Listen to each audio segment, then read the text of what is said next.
And so if you take a look at what's transpired over the last 4 to 5 weeks.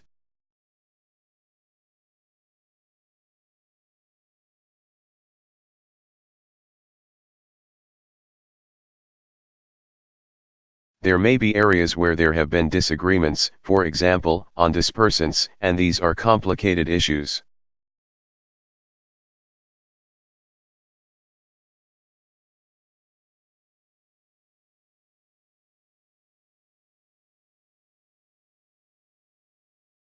But overall, the decisions that have been made have been reflective of the best science that we've got.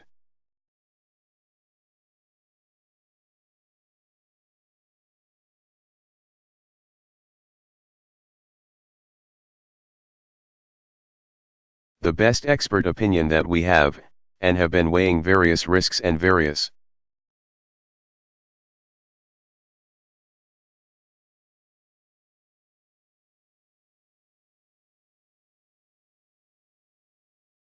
options to allocate our resources in such a way that we can get this fixed as quickly as possible.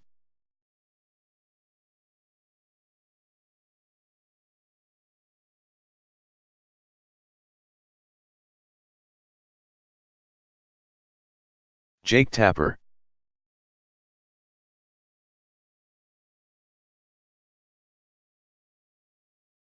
Question, thanks, Mr.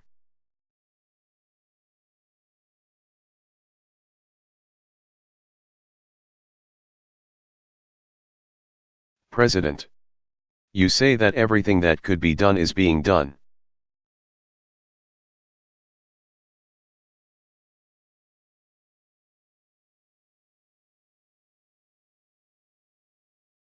But there are those in the region and those industry experts who say that's not true.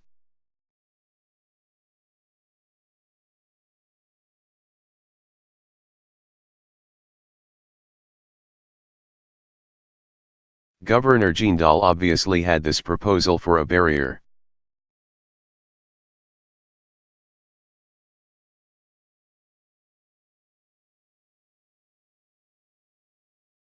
They say that if that had been approved when they first asked for it, they would have 10 miles up already.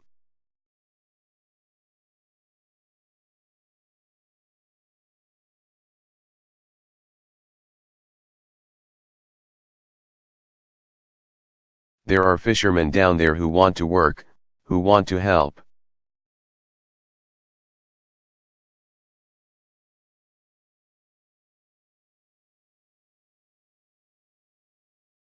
Haven't been trained, haven't been told to go do so.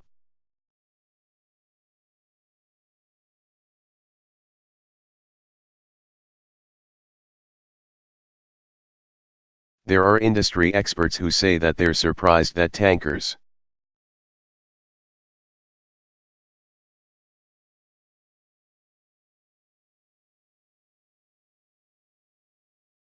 haven't been sent out there to vacuum, as was done in '93 outside Saudi Arabia.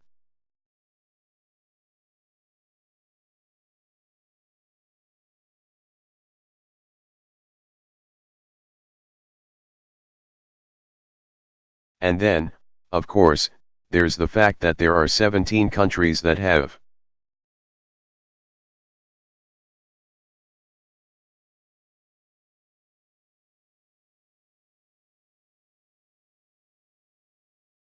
offered to help, and it's only been accepted from 2 countries, Norway and Mexico.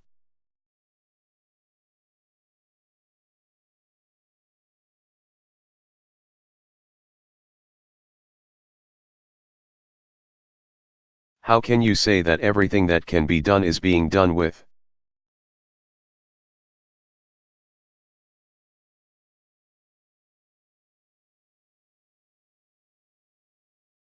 All these experts and all these officials saying that's not true?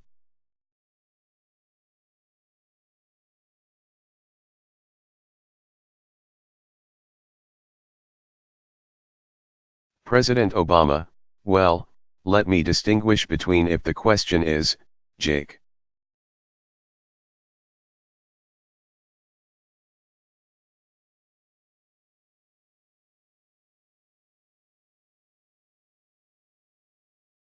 Are we doing everything perfectly out there? Then the answer is absolutely not.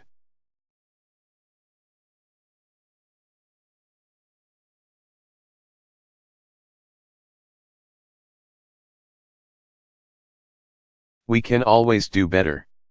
If the question is, are we, each time there is an idea.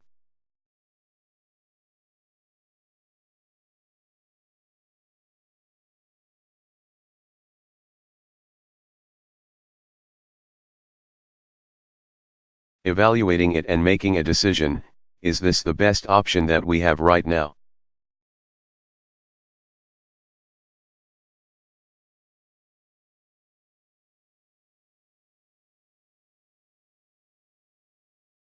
Based on how quickly we can stop this leak and how much damage can we mitigate, then the answer is yes.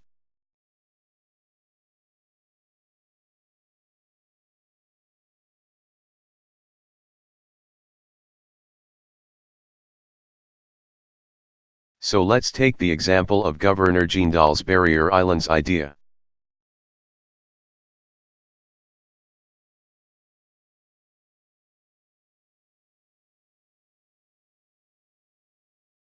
When I met with him when I was down there 2 weeks ago, I said I will make sure that our team immediately reviews this idea.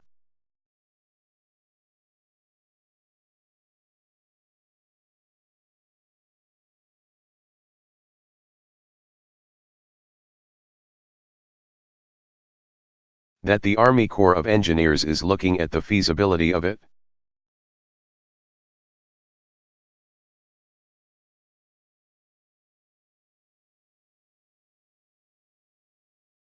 And if they tell me that this is the best approach to dealing with this problem, then we're going to move quickly to execute it.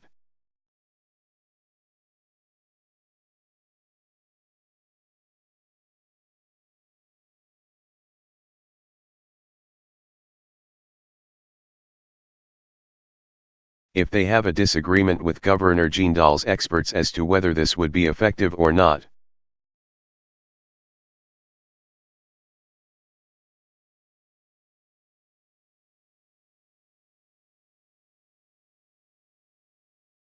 Whether it was going to be cost effective.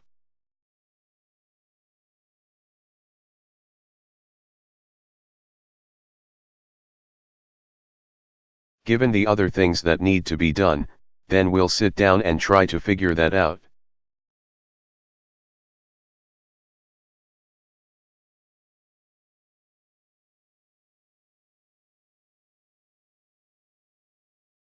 And that essentially is what happened, which is why today you saw an announcement where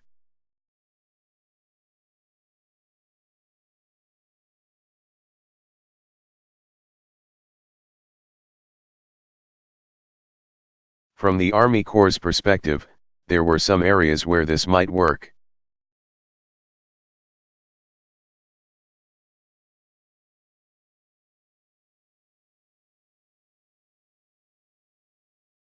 But there are some areas where it would be counterproductive and not a good use of resources.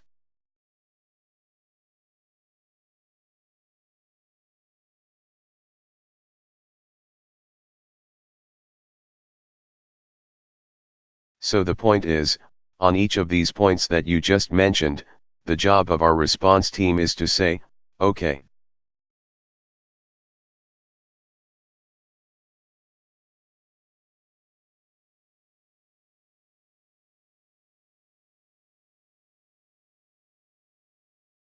If 17 countries have offered equipment and help, let's evaluate what they've offered.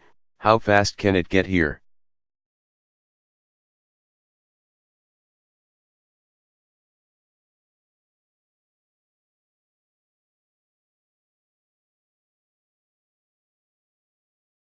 Is it actually going to be redundant?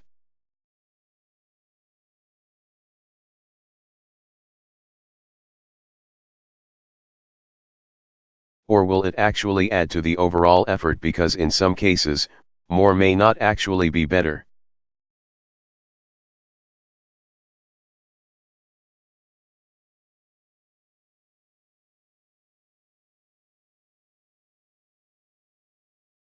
And decisions have been made based on the best information available that says here's what we need right now.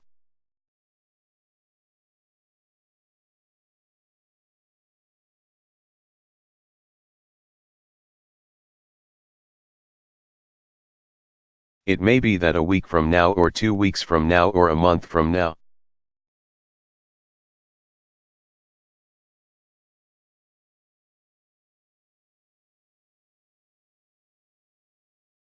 The offers from some of those countries might be more effectively utilized.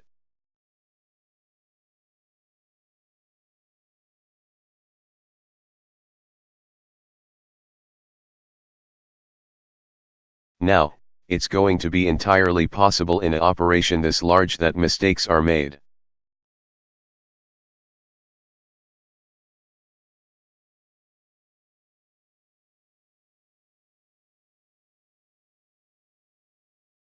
Judgments prove to be wrong, that people say in retrospect, you know, if we could have done that or we did that.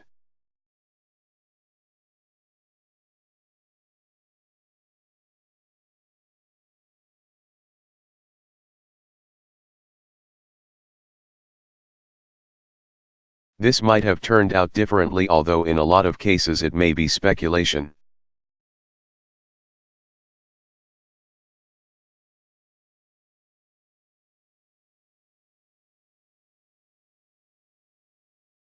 But the point that I was addressing from Jennifer was, does this administration maintain a constant sense of urgency about this?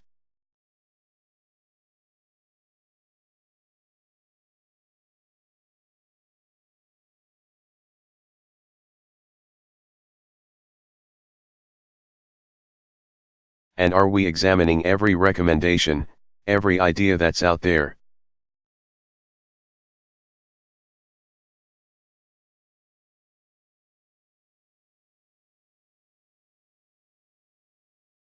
And making our best judgment as to whether these are the right steps to take, based on the best experts that we know of.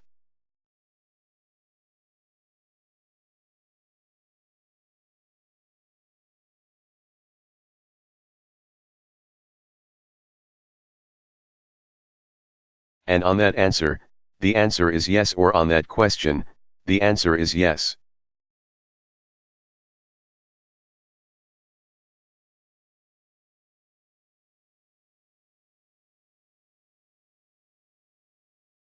Chuck Todd.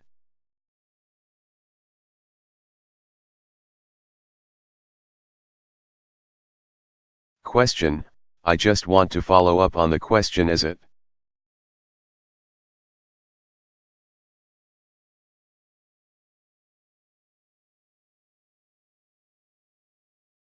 Has to do with the relationship between the government and BP.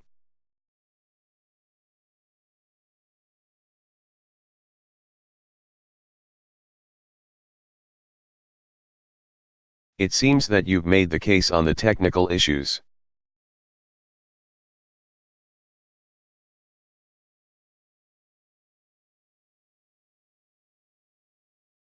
But onshore, Admiral Allen admitted the other day in a White House briefing that they needed to be pushed harder.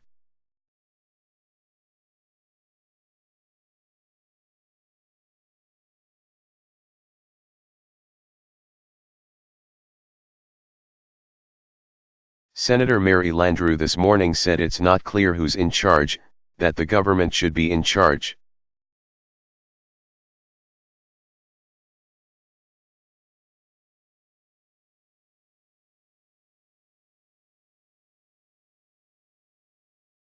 Why not ask BP to simply step aside on the onshore stuff, make it an entirely government thing?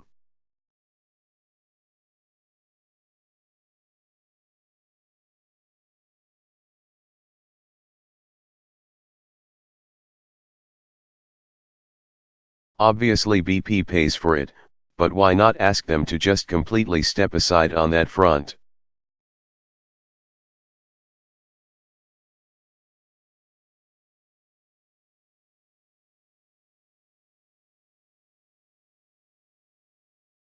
And then also, can you respond to all the Katrina comparisons that people are making about this with yourself?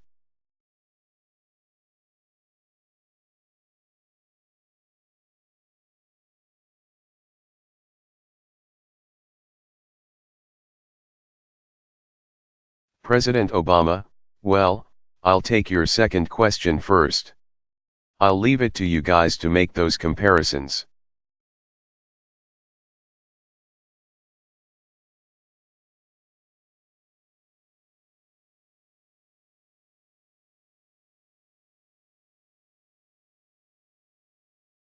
And make judgments on it, because what I'm spending my time thinking about is how do we solve the problem.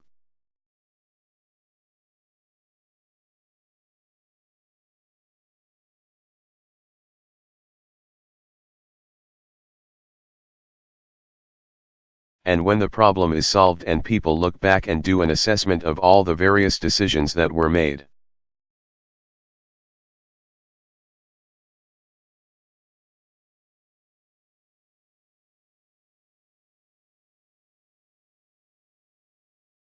I think people can make a historical judgment.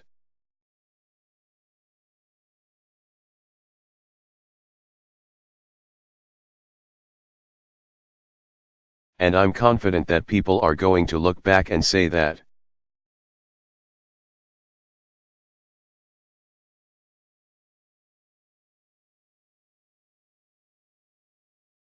This administration was on top of what was an unprecedented crisis.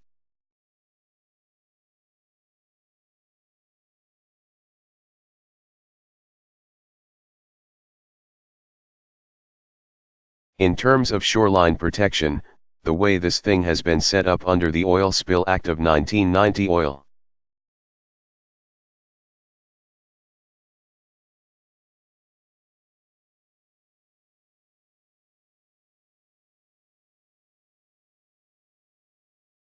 Pollution Act is that BP has contracts with a whole bunch of contractors on file in the event that there is an oil spill.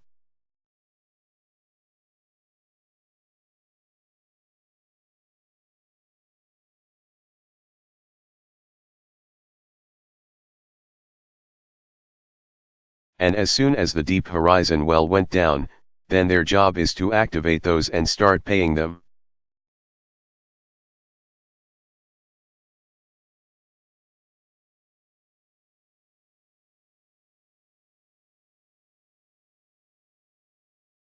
So a big chunk of the 20,000 who are already down there are being paid by BP.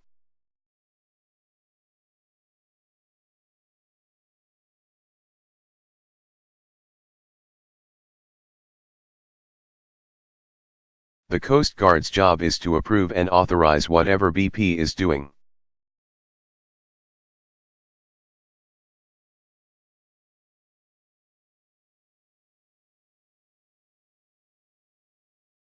Now, what Admiral Allen said today, and the reason he's down there today.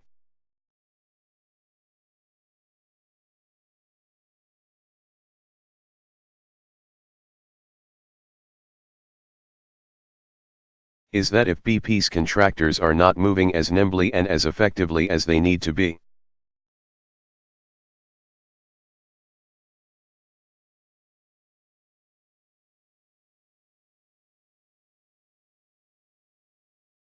Then it is already the power of the federal government to redirect those resources.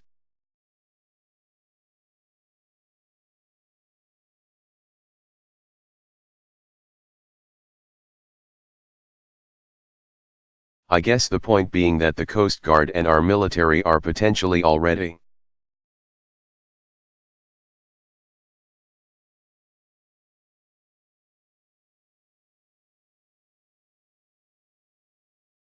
In charge as long as we've got good information and we are making the right decisions.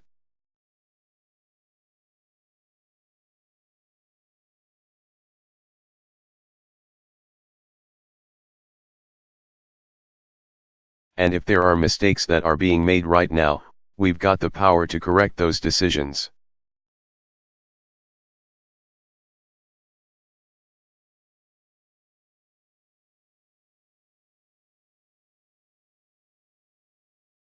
We don't have to necessarily reconfigure the setup down there.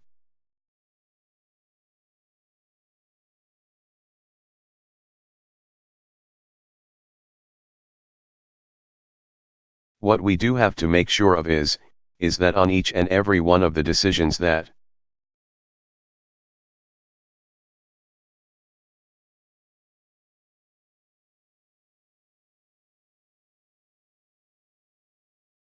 are being made about what beaches to protect, what's going to happen with these marshes.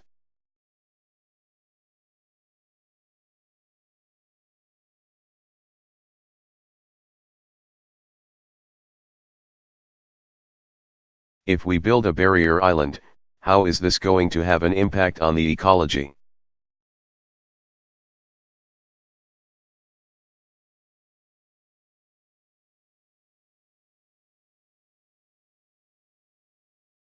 Of the area over the long term in each of those decisions, we've got to get it right.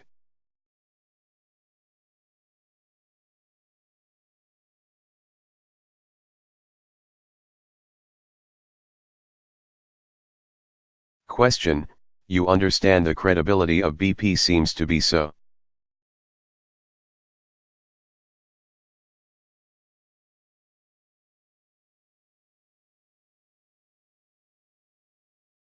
Bad that there's almost no trust that they're getting.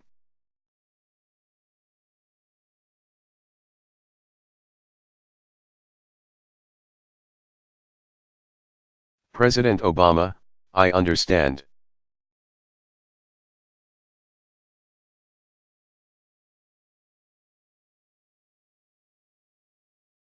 And part of the purpose of this press conference is to explain to the folks.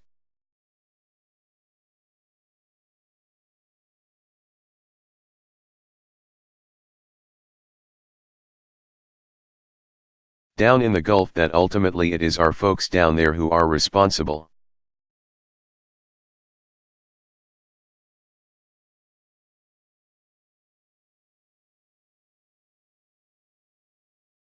If they're not satisfied with something that's happening,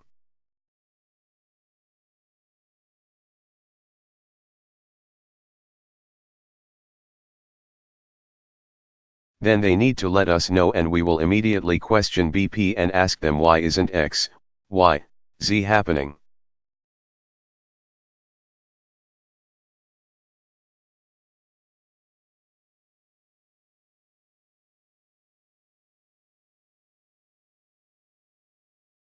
And those skimmers, those boats, that boom, the people who are out there collecting.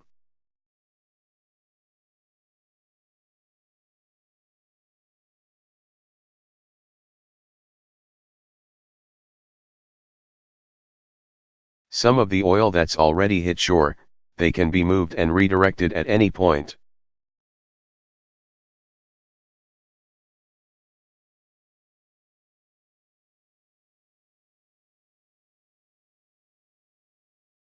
And so, understandably, people are frustrated, because, look,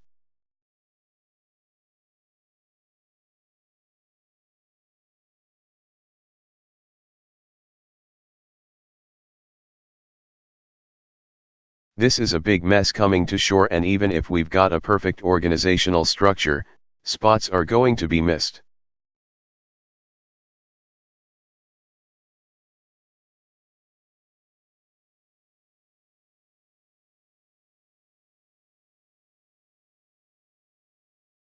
Oil is going to go to places that maybe somebody thinks it could have been prevented from going.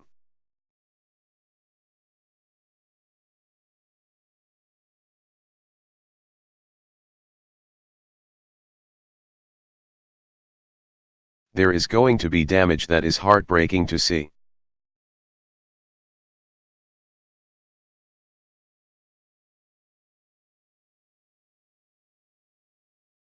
People's livelihoods are going to be affected in painful ways.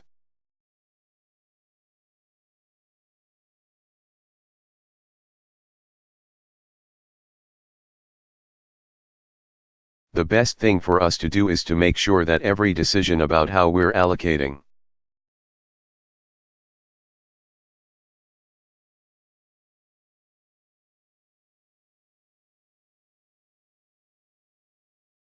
the resources that we've got is being made based on the best expert advice that's available.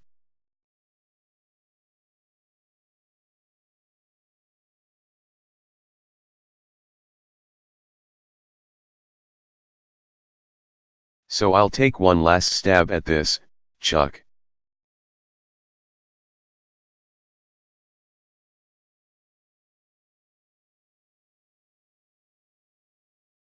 The problem I don't think is that BP is off running around.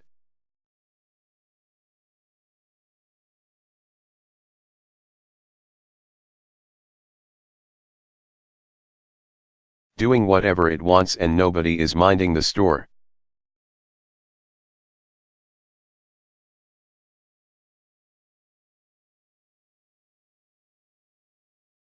Inevitably in something this big, there are going to be places where things fall short.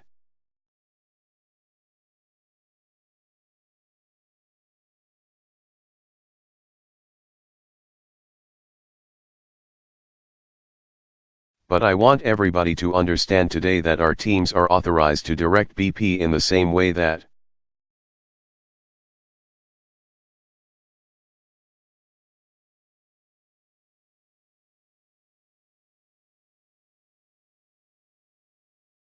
they'd be authorized to direct those same teams if they were technically being paid by the federal government.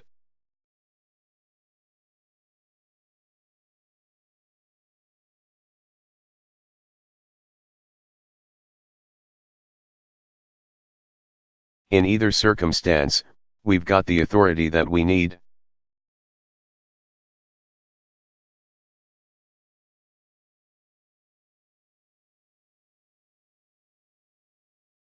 We just got to make sure that we're exercising it effectively.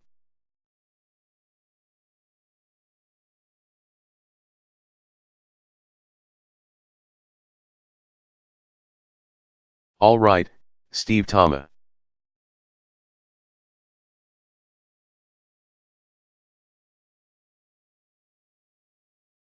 Question, thank you, sir.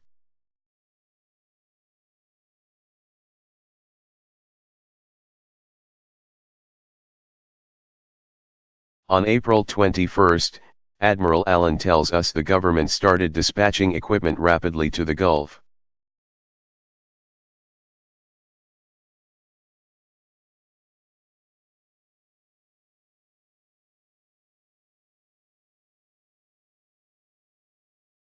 And you just said on day one you recognized the enormity of this situation.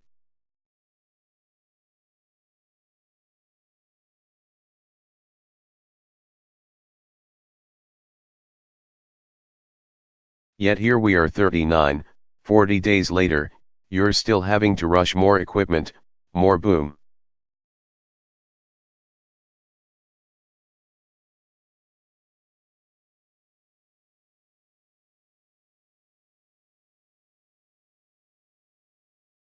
There are still areas of the coast unprotected. Why is it taking so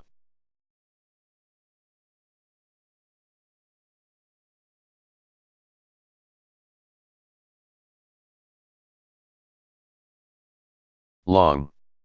And did you really act from day one for a worst case scenario?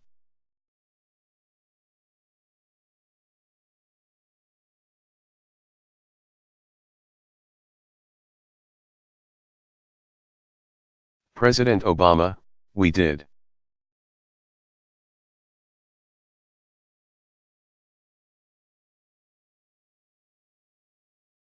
Part of the problem you've got is, let's take the example of boom.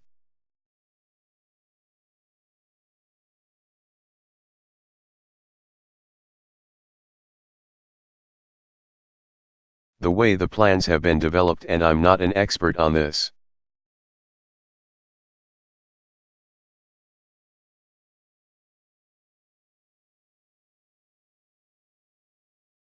But this is as it's been explained to me. Pre-deploying boom would have been the right thing to do.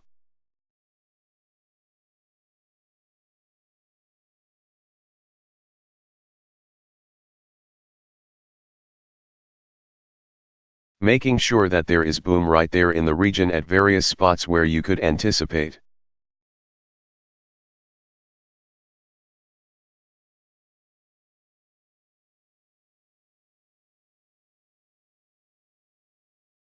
If there was a spill of this size, the boom would be right there ready to grab.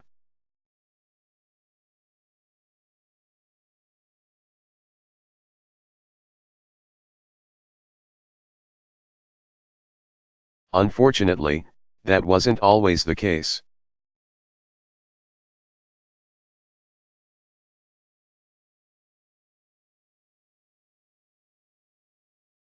And so this goes back to something that Jake asked earlier.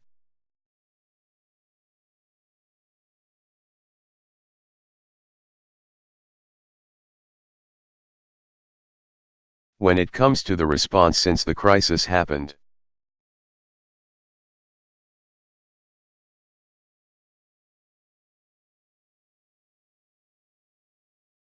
I am very confident that the federal government has acted consistently with a sense of urgency.